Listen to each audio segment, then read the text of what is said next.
welcome to today's video. So what do we have today? Well, we are currently playing on a Wizard of the Coast early access account.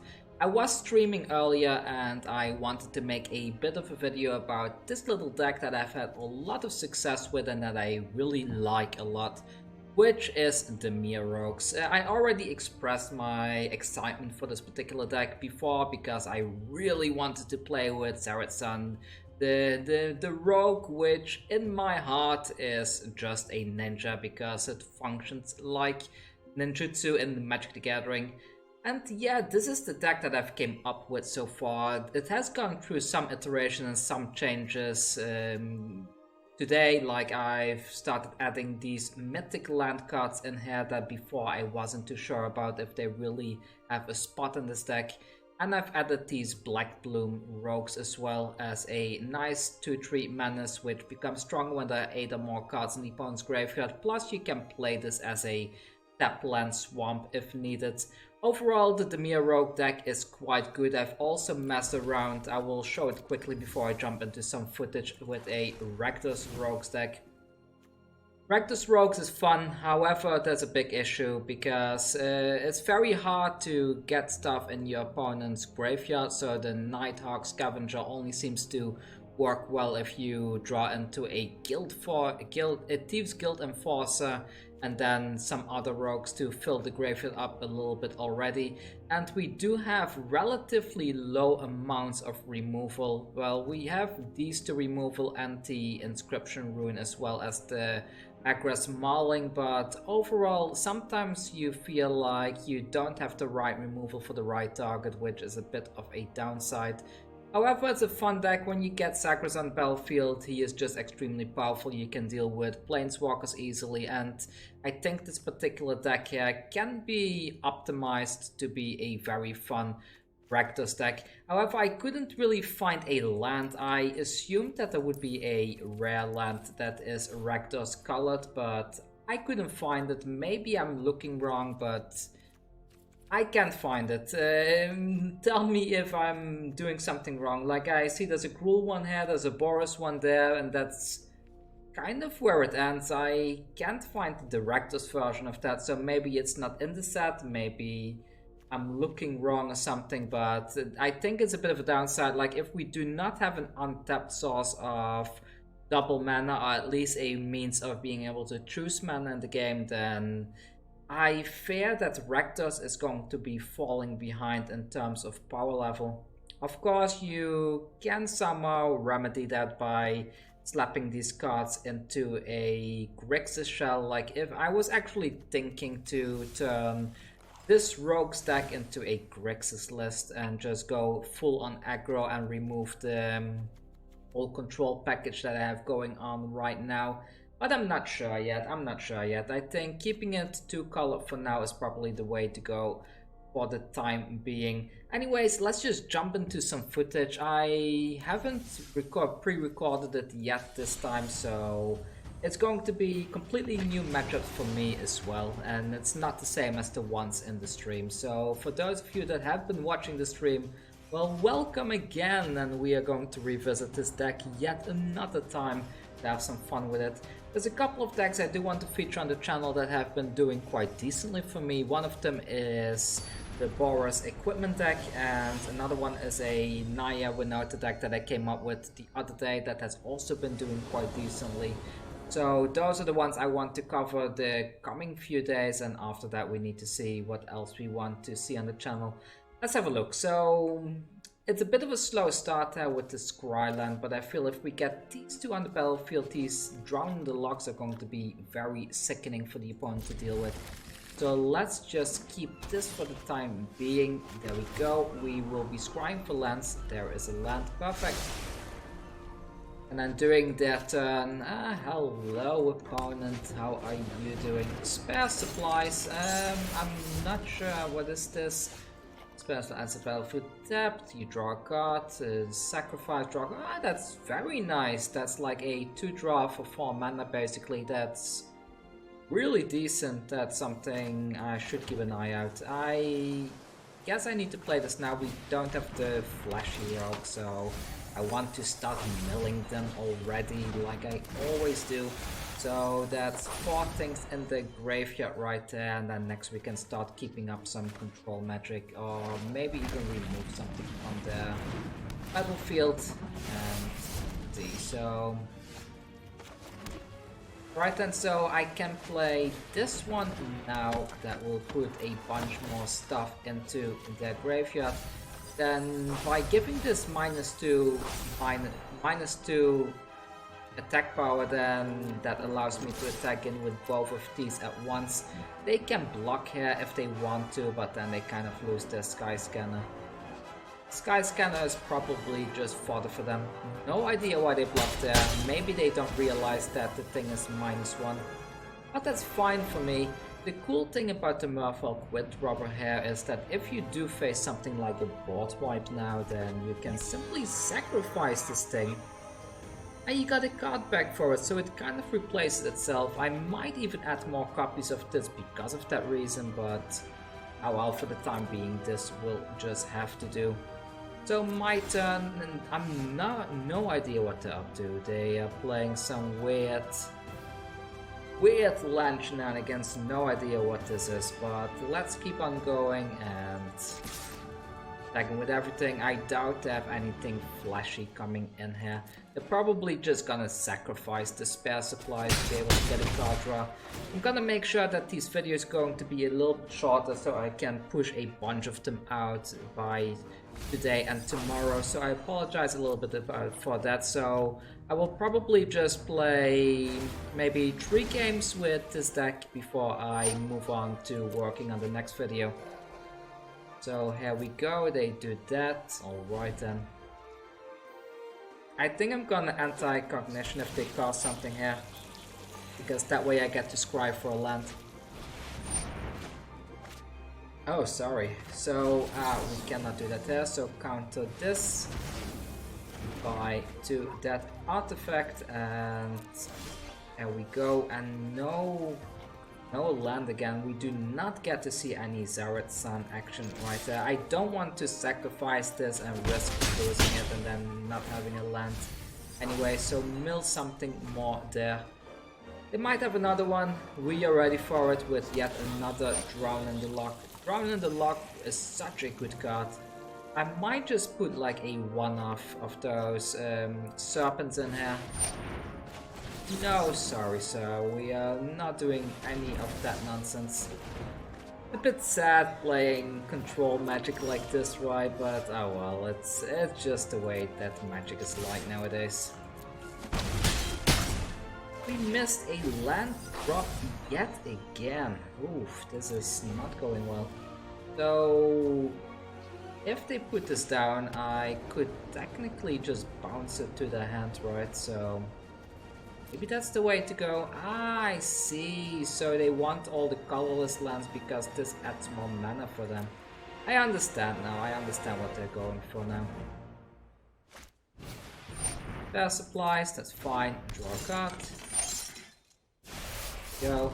And I'm a bit sad that I couldn't fit the dagger in here. The 1 mana rogue dagger that gives all your things +3/+1 if there's 8 things in the opponent's graveyard. I did put it in the Rakdos version of this, but oh well, it's just the way it is. So they don't do anything there. I could have flashed this in, that was a mistake. Then I would have had lethal here, but oh well. Mistakes were made. What can I do? What can I do? So attack in here. If they somehow remove everything during their turn, then I can still put another Guild Enforcer back in. They do that to the Thieves Guild Enforcer, alright. No, another card. And this has been in my hand the whole time, hasn't it? I completely forgot this is a land. I completely forgot I could have played this the whole time. I'm not used to this. I'm not used to these flip lands yet. Oh, I'm so sorry I missed lethal there. I really missed lethal very badly there. But it's okay, let them do their thing, let them minus, I will just put new stuff down. Little do they know, I don't care, and we are gonna have the Zareth San win.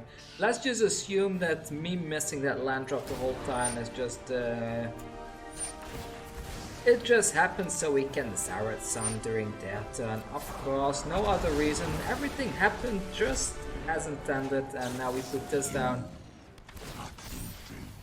Build some more right there, and I am gonna bounce Ugin back to the hand. There you go, buddy. Ugin is back, and yeah, I could play this, but I much rather prefer this play right here. Zareth San finishing off the opponent. Zareth San, the Trickster, the Assassination Rogue, just going in there for the kill. Alright, so that was game number 1 for the Dimir Rogues. Let's play a couple more games before I switch deck. Next opponent is Dress VIP. Just a warning for everybody, I'm gonna be playing a lot of Rogues. This is my favorite deck now. So, if you're not into Rogues, you're probably on the wrong channel. I'm sorry to say so, because I'm gonna play a lot of this. I'm gonna get to Mythic with this, and I'm gonna see if I can make a best of 3 version of this, because I just love this deck. I really just love this deck. I love everything about it. I'm just a huge fan of ninja-like shenanigans like this. But let's see, here we go. Rogue number 1 comes in. Mill. Come on, Tress, that's against the rules. For those of you unaware, it's against the rules to just scoop during this event, and well, I am not really in the mood to report this person, but that was not very fun. That was just sad. Well, for those of you out there, Tress is not a fair player.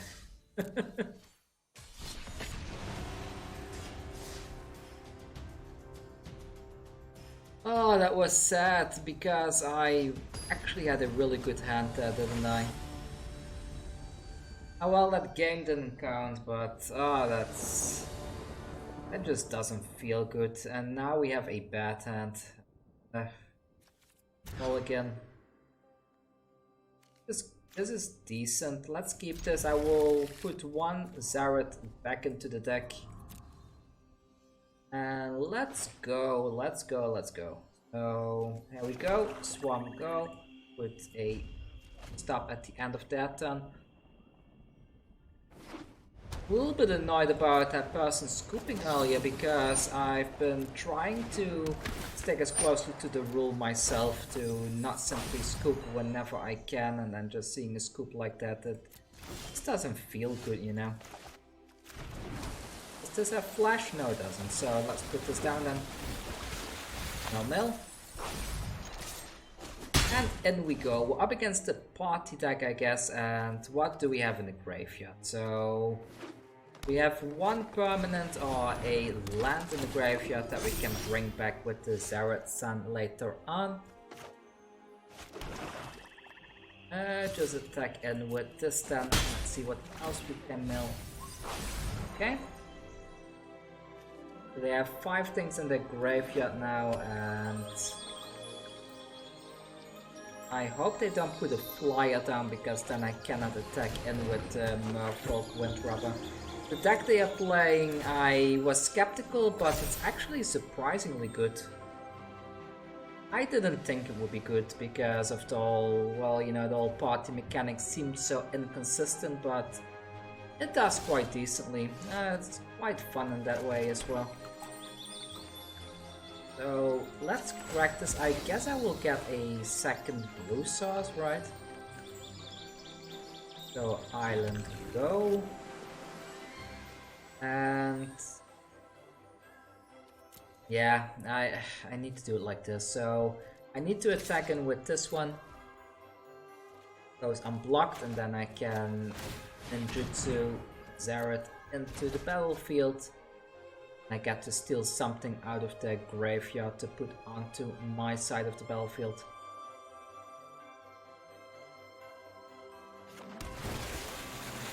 I hope they crack that Fabled Passage. Oh, there is a Fabled Passage there. Don't mind me then, I will grab that one. Yes please, I will gladly have another blue sauce. There we go, this is a 3-2 now, and take that action, crack that right away so I can put another Merfolk down. The reason I do it like this is this allows me to draw a card later if they do have some sort of war wipe going forward. There we go, and 10. I just love this deck, I'm so happy this is a thing now. Ugh, I'm not happy that this is a thing now, but yeah. How many land do we have? So 4, we need 7 lands to cast this. Do I sacrifice this? Maybe I do, maybe I do. Sacrifice it to draw a card. There we go. Ooh, this is good, this is quite good. Oh, we only have that rogue, right? We still need a black land source right here. But let's put this onto the field now then. Force them to mill some more stuff. So perfect, perfect. Put this one down. Force them to mill even more stuff.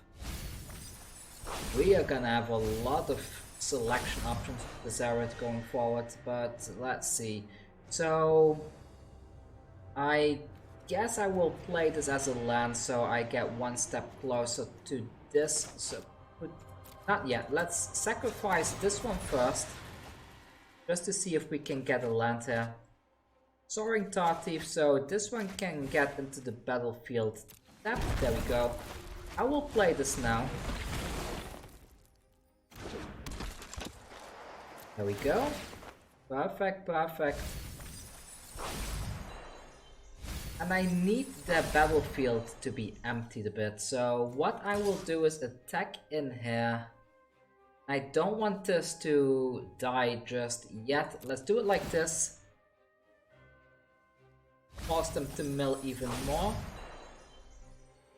They can block this with the Luminarch Aspirant if they want to. But they do not. Okay then. This thing doesn't have Vigilance, which is also quite nice. Linvala has been performing very decently, I have to say. It's a very good card. It says, at the beginning of the combat of your turn, if you have a full party, choose target non-permanent until your next turn it can attack or block, which is surprisingly easy to pull off with their deck. So do they have it now? I think they actually have it. They have Warrior. What is this? What creature type is this actually? A Wizard, a Cleric, and a Rogue. So, this counts as everything. So they have a full party thanks to the Tajuro Paragon. Alright, Zareth is being pacified now. He cannot attack in anymore.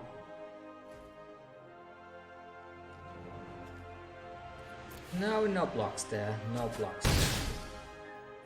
They have 25 cards left in the deck. At this rate, we might even end up milling them out. So I have two options there. I can either cast this... but this is gonna be bad, right? So... if I cast this one... also not going to be great, I'm afraid.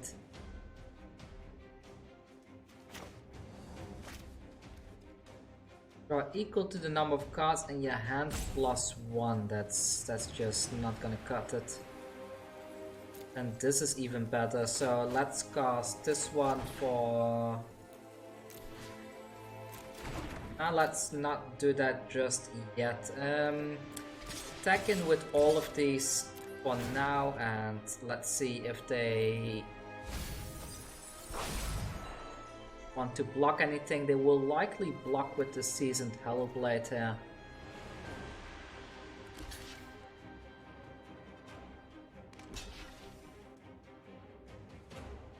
Okay. Discard another Hellblade. We got rid of the Paragon, and their party is Still 4. Okay, I thought it would be less. Let's cast this one for 1. Get back the Windrobber here. Yeah, let's get that one back to the battlefield. Maybe I should have done that before I attacked in. I kind of knew the outcome already, right? But let's keep that here for now and let's end the turn then. I will not sacrifice this one again because a 2-1 flyer is quite valuable against them. Archpriest of Iona comes down. This card is also really neat. The party mechanic just functions quite well.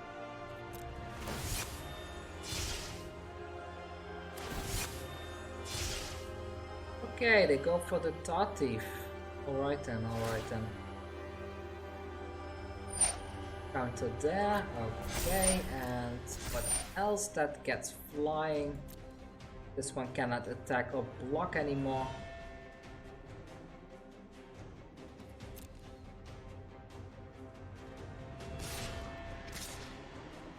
They attack him with both of those.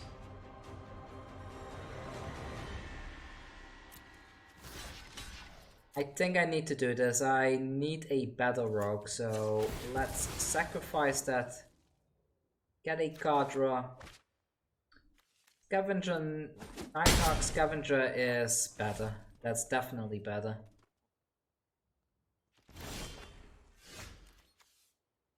A Zulaport Duelist. Okay then. So this one has flash. This can be good to give.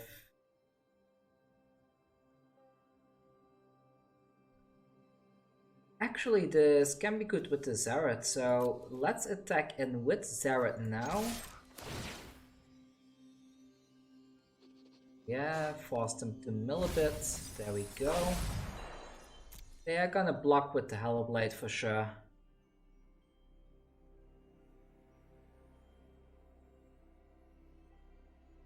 They might think it's a trick. But they attack with the Hellblade. Okay then. And maybe they will double block. No, they do not. So put this one down.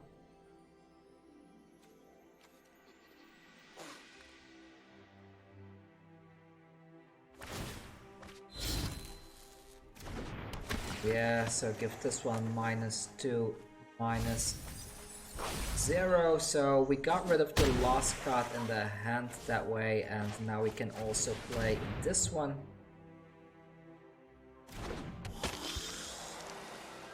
And we end the turn. The Seagate Restoration, I may cut this because this doesn't really do much, right? So.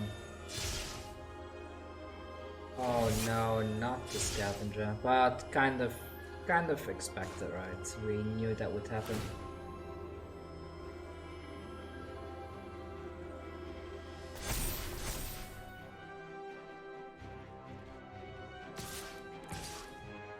Attacking with both of those. Oh, that's lethal. That's problematic. So block there.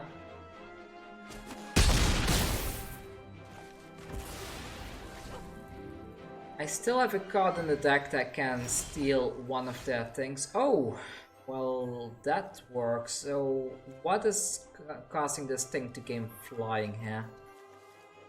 This one, the beginning of your turn, you may have, if you have a full party. So, wait a second. Cleric, Warrior. This is the only rogue, so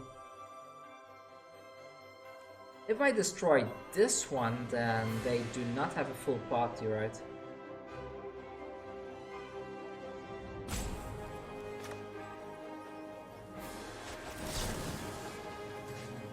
I will take the chance, destroy it, and hopefully they don't have an answer.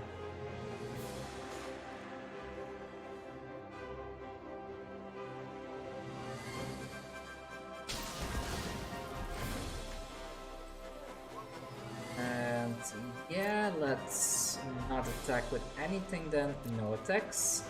And Because if they do not have a rogue, then they cannot activate this to make stuff unblockable, and they cannot give flying to anything with the Archpriest. And then we might be able to make a comeback here, but who knows? Maybe they have the rogue anyways. We will see soon.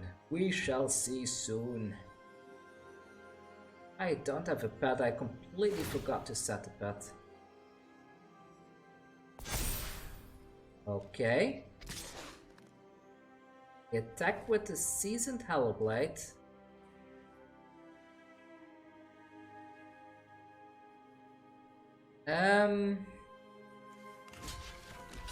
Do this.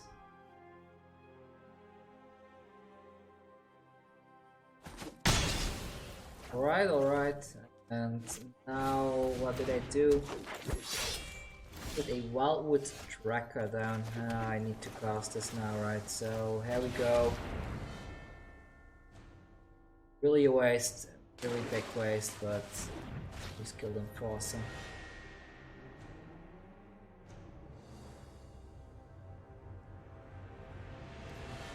I just need to force them to block here, I guess. Let's see, if they block the Nighthawk Scavenger, then do they have lethal? They do.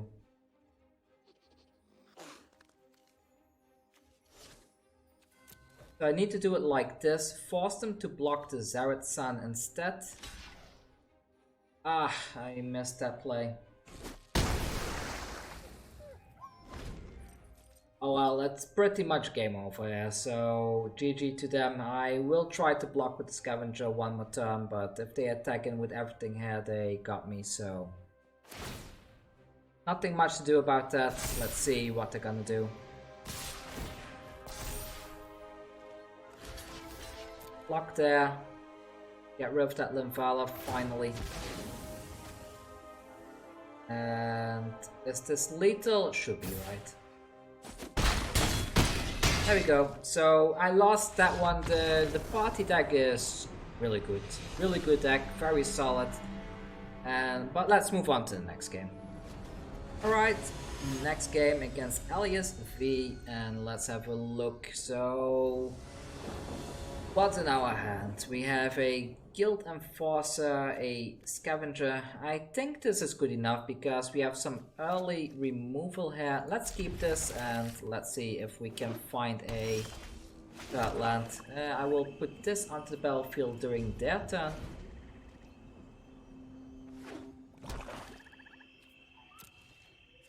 Okay, they're not playing anything. That's unsettling. My turn, there's a swamp, so I can play this as a blue mana source, attack in here. There we go, and we have a counter spell up now. Veto, okay, Veto can go back to the hand, please. We don't want Vetoes on the battlefield just yet, and let's put the Scavenger down, mill a bit, and here we go, attack into 1 damage. Next time we can put the next one down as well, or we can even Zareth San if we really want to.